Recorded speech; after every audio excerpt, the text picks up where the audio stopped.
Here at Chasing Growth, we use the Anchor app to record our podcast. If you haven't heard about Anchor, it's the easiest way to make a podcast. Let me explain. It's free and easy to use.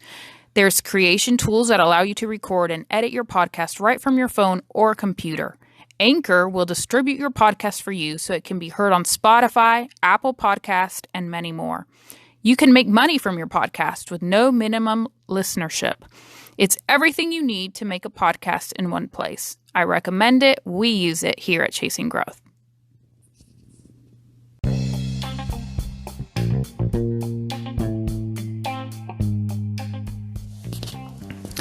Welcome back to Chasing Growth. Very excited day today here in Atlanta. We out of the blue we got snow. You can tell how the weather people, they can never really predict anything. So a great day to record a podcast. Excited about talking about a couple things that I believe they're so important for leadership. I have mentioned this in one of the videos on YouTube. And if you're following us in YouTube, please remember to like or subscribe. And the same thing for this podcast here. Also, as you can tell, I have an accent. So a little bit about me. I'm not from the United States, but I'm a proud American. I'm from Chile, South America. And through the years, I have learned things about leadership here and there. And all what I'm trying to do is to try to share the things that I have experienced, I have seen, and listen and learn and apply. It have become so real. And many people hopefully have been impacted by it. And those are the things that I'm trying to share with you today and in the future too. So today I want to talk about people, process, and results. One of the things that leaders sometimes tend to forget is that they are the environment creators. That means that whatever company environment you have, group, church, whatever that looks like is your responsibility. Nobody else. And when it comes to people, you're the one who have to invest in this. You cannot expect to have a good team because the team want to be good. You're the one who have to create a good team. You're the one who have to provide the different tools and the different opportunities so you can have a great team, a great culture, a great environment. Many times, leaders are promoted in their own teams, within. And the biggest challenge they have is that they used to be part of the team and now they are in charge. They have a title, they have an office, whatever you can call it. And then they have to deal with the culture, the existing culture, if they want to change it. A lot of time, the struggle can be a little bit more difficult if the previous boss, manager, whatever you want to call it, is still there, is still part of this department, team, or group. And that's always a challenge. And influence can be hard, can be difficult, but as leader, there's no excuses. You have to create the right environment, create the right culture. How to do this? First of all, you have to define who you are as a leader. And you have to take the time and the energy and maybe even the money to make sure that you do an internal journey and find out what are your values. If you don't know what are your values, it will be very hard to create an environment. I create an environment where people can follow you because if they don't know who you are, there's no way they can really follow you. So the first thing that you have to do as a leader is to start this journey. And I'm going to talk in the future more about this journey and asking different questions to know what are your values. But you need to know who you are so you can present it to people. Let me give you an example of my values and how I present it to people. So the way that I present my values to people usually is giving them a word. Actually is a word in Spanish. Is the word ser, which in English is to be. But you spell it S-E-R.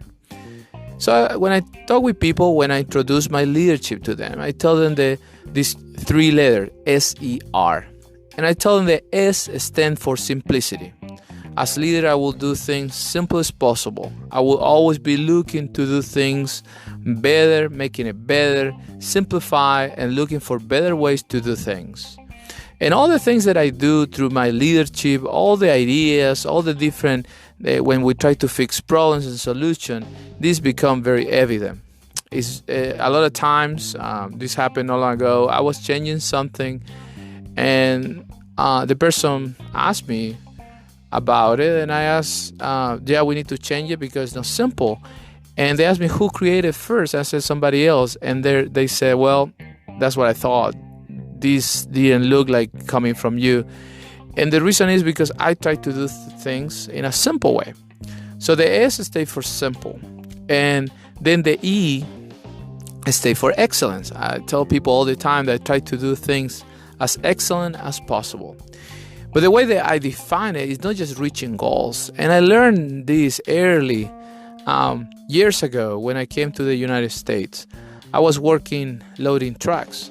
And it was a difficult thing. So I came to the United States. I went to, of course, to college. I did all the things. So then I came here with my American wife. And I wasn't able to speak good English. So the only job I was able to find was loading trucks. And in the place that I was working in those days, which was Avon, probably you know the company, loading trucks was the lowest of the lowest of the lowest. And it was difficult. But I remember telling myself that regardless of how I felt, how I felt about doing that job, even I had all that preparation. By the way, I thought God always was working in my heart. I can see it now. He was humbling myself, humbling my heart, changing me. But anyways, I remember loading those trucks and trying to figure out, the job was pretty simple. You just load a truck. You put one box after the other inside a trailer truck, a semi-truck, and that's it. And you do it all day long. So how can you do a good job? So I remember thinking, so what is the best that I can give? And I remember loading those trucks the best I knew how. I would load as many as I could. Other employees will get upset with me because I was doing it too fast. But I thought, you know what? I got to do my best. So the way that I learned to define excellence by myself, what it means to me, is to be able to go to bed at night, regardless of the goals that have been set before me, regardless if I achieve or know what have been requested from somebody. The question at the end of the day is did I do my best before the eyes of God? Can I say with conviction that I did or not? And answering that question, it becomes an answer from your conscience. Your conscience cannot lie to you. You can lie all you want to others, but you know the truth. So when you answer that question by yourself alone at night, and you just did your best, that's what it means for me to be excellent. Because sometimes you may be working today in a place and you're reaching your goals, you're doing all what is requested, but maybe that's not your best. Maybe it's just enough. And at the same time, sometimes things that may be required from you may be beyond what you can do.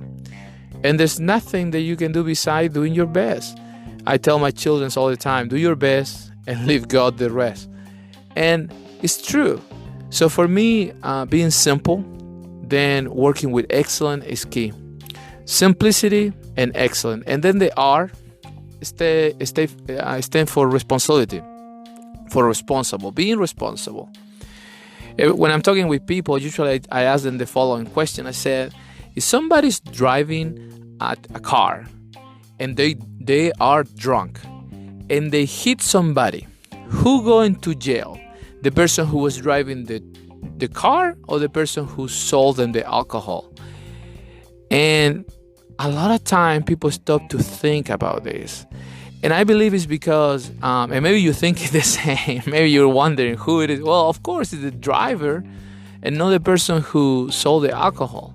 But we live in a time when a lot of people may think that the person who sold the alcohol may be the responsible. So as a leader, I believe that we have to be responsible. We have to own it. We need to practice ownership, even sometimes when it's not our responsibility directly. But when we are a leader, we're responsible for everything. I explained this too with the idea of, you walking on the hallways of your company or the church, and of course you're doing a job. You may be a director, you may be a manager or whatever, and you're not hired to clean floors, right? But you see some paper on the ground, will you pick it up or not? And personally, I pick it up because I feel responsible. I feel responsible for everything, and that's the way I approach to work. I approach to the place where I serve. I approach to my church. I approach to all the places where I go to be responsible for whatever comes to me, whatever is in front of me. And sometimes I can be that little paper on the floor, and I feel the responsibility to pick it up, to act like an owner. And that defined more or less my leadership. Simplicity, S, responsible, R, and the excellence. Simplicity, excellent, and responsible, SER, again, which it means to be in English. So that start with that internal journey. You have to ask yourself questions so you can come out in a place that you can explain how you're gonna lead people. And I know this may sound a little bit, annoying to do. Well, you're already the boss, so they just have to do what you say, right? Well, it's not just like that. You have to be able to present your leadership style, how you're gonna do things. Because from my simplicity, people expect that. From my excellence, people expect that I will ask questions like that. Have you done your best today? And that's a conscience. If you're in a Christian environment, that question is very, very challenging. And then who's responsible? Ownership. So it's easy for me to share or to give authority versus just a task, because I believe people can be responsible. And it's amazing when people take responsibility and they have ideas, they make things better. It's crazy. So if you want to, when we think about people, process, and result, and we're thinking about people, you have to be able to present your leadership. If you haven't done this work, if you haven't spent the time and energy and money to get to know yourself, you won't be able to present your leadership to people. The second thing about people, of course, the environment, how things gonna work, how things gonna be. And part of that environment, there's two key things that you have to do. One, the praising people and correcting people. People need to know where they stand when they're doing good and when they're doing bad. One of the things that a lot of leaders miss is to address things on time, to address things when it happen. And this have to do a lot with leaders that want to be likable, and everybody want to be their friend, and they struggle to have to present something very clear about this. But you have to be very clear when you present it, when you create an environment, a culture, those two ingredients, praising and correction, have to be very clear. Let me give you an example. It's very unfair if you have a performance plan or a yearly review, that somebody come to that review and then they find out they have been doing a bad job for months, and now their job may be taken away from them. That's very unfair, and there's no way for you to become a good leader if you're doing that. You cannot be lazy in this area. So when it's about, not only you have to present your leadership, you have to create an environment. And a key aspect of creating a good environment is presenting to people not only how we're gonna have trust here, we're gonna have fun, or a sense of urgency, but also this idea of praising and correction. So praising, do it. One of the things that you can do it all the time. Praise people all the time. When you catch them doing something good, praise them in public, praise them in private, but praise them. Don't fall for this idea, well, they get paid. I used to have a boss. Every time I would discuss with I would discuss with him things about, praising people, somebody's doing a good job. And he will say, well, they don't need to be motivated. They're already getting paid very well. I gotta tell you, I'm so thankful that I don't have that person with in that place anymore, because that's the worst thing that you can do. You have to praise people, praise them, tell them they're doing good, tell them that what they're doing great, in private, in public, constantly do it. But at the same time, please present a clear way of correction. It's so sad to see people scared. I have the opportunity to hire a lot of people, and it's crazy to hear their stories, how much they have been traumatized in other places, how much sleep they lost because they didn't know if they were doing good or not, because they didn't know where they stand with their job, with their boss. So you have to create a process. You have to create a way to present correction. You can read a book which is called 1 Minute Manager, and that's very clear. I follow something very similar, which pretty much it is you can have a conversation with somebody, set up clear goals, and tell them to change this, change that, or reach this goal, and that's it. And everything in one page. Personally, I don't even write it down. The first conversation is just a conversation, and if the person changes it, great, we move on. Then if nothing changed, I will bring the person, and again, in one page, I will write down the problem, I will write down what's going on, and the goals. But always remember to see what's going on in the person's life. There may be something, a personal reason why they're not doing good, why they're not reaching their goals. So you want to ask that question too. So you bring the person in, you say, hey, we already talked about this, you're not reaching your goals, you have to reach your goals by such a date. At the same time, you remind them why they're there, why we choose to do this work, why it's important to finish the work, and what is the things that they're already doing great. That's why you hire them. That's why they're part of the team. Remind them of that, but at the same time, give them very clear goals, what to achieve and where they stand. If that doesn't work, there's a third conversation, and at that point, it's just performance plan, a warning, you can call it whatever you want, but it's in writing. They need to sign it, and it's a specific time. This need to happen for you to keep this job.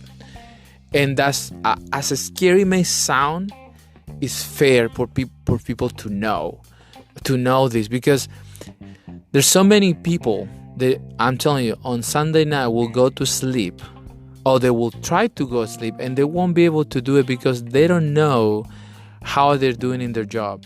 They don't know if they're doing good or not. They don't know if this week may be the last week, because they have been working, but they're not being praised, or they haven't been corrected. So people need to know, and that's the role of the leader. So the main things to create a good environment, you have to define who you are as a leader based on your values, and you have to be able to present it.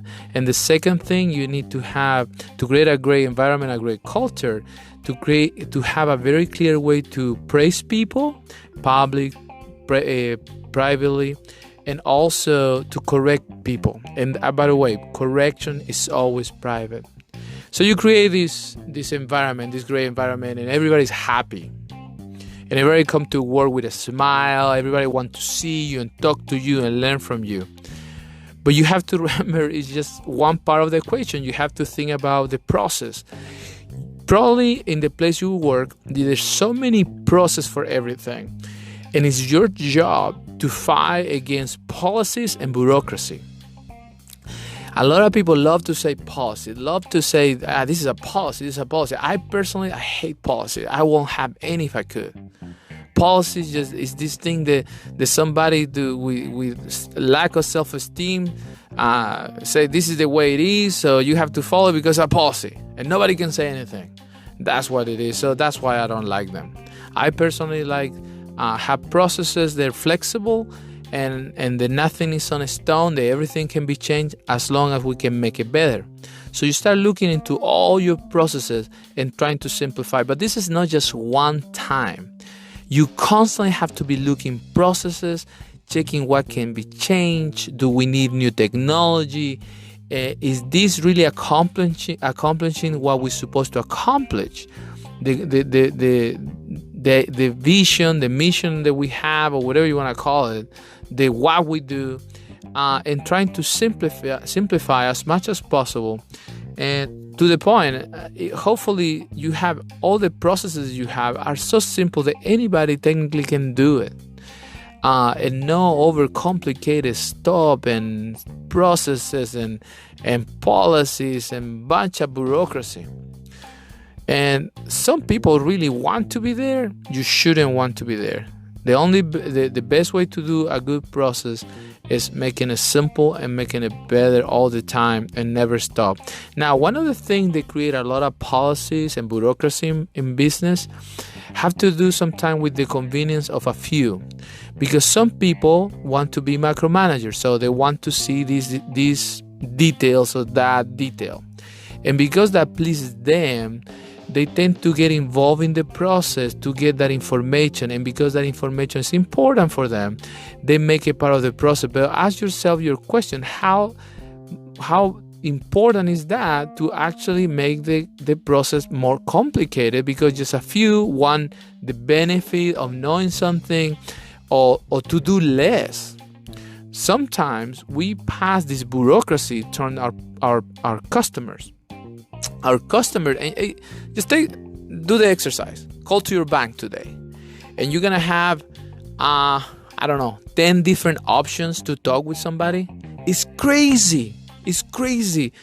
And how that can be? You should be able to call and somebody to answer and give you answer. And what happened? Somebody thought, hey, if we have a lot of options, then we can equip people about this person about loans, and this person about checking accounts, and this person about this.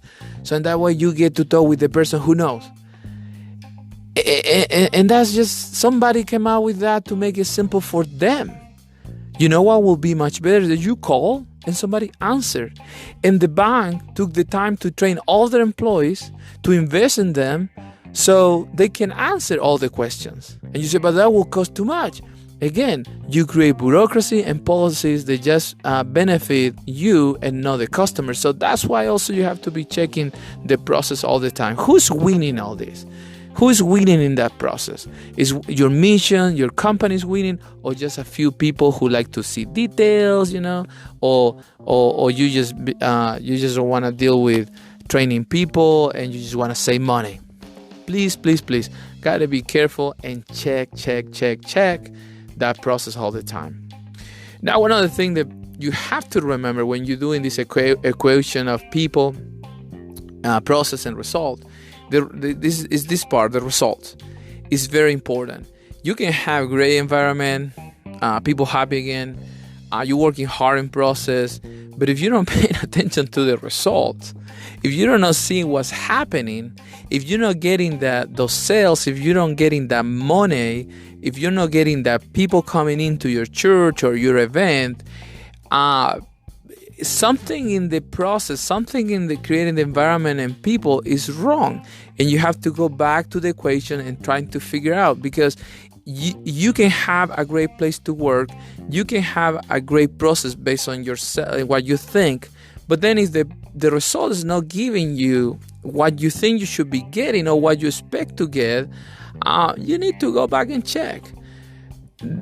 Sometimes, and this happen a lot of time when people try to sell, but if I try to sell it to you or to make it difficult to get it, because in my process I think that that I'm so important, you should be able to pay for this, etc.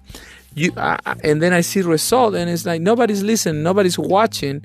Well, I have to go back and check, what am I doing wrong? In companies, in churches, in ministry, we have to go and check.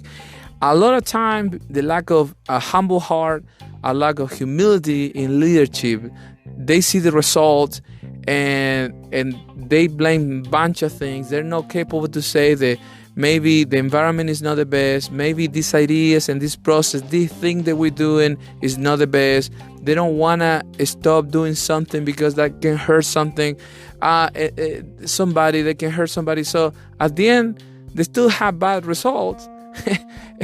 and they don't want to deal with it, but you have to deal with the result. The result will give you the real picture of what's happening. Let's say You buy a huge building, you create this very nice church, TVs everywhere, and you're super good communicator, and people come to watch you all, and you see the church full of people every Sunday, and it's a great environment, and you have great processes, small groups, and all that stuff. But the result, your church more people's coming in, but the same amount of people is leaving. The front door is pretty big, but the back door is big too. But you're not paying attention to that back door. Why people's leaving? We keep bringing new people, and people keep listening what I'm saying, but then still people's leaving. Why they leaving? You're not paying attention to the results. So all the work that you're doing for a good environment, a grace in the world, in the church world, will be a Sunday morning event, I guess, and all the other stuff the church does. And then all the different things, small groups and signing papers so we can give you a gift and all that stuff. But then still everybody's leaving. That's your result. You should pay attention to that and reevaluate what you're doing before that, the event, the process, so you can have the result you want. And you have to be humble enough to do it. And it's very important. So those are the things that a leader should be paying attention all the time: people, process, and result. If you would like to have like a one-sentence job description, that will be it for you. People, process, result. As a leader, you should be paying attention to that, paying attention to what's going on, paying attention to the environment, paying attention to people, paying attention to that process that you have to constantly evaluate, and then the result. If you don't get the result, forget it. Completely forget it. It's not happening. You have to go back and recheck it. So that's all for today. Again, it's cold here in Atlanta. It was snowing today. It was a great day, though, with the children. And I hope this podcast help you to keep moving forward, getting better, chasing growth. Have a great day.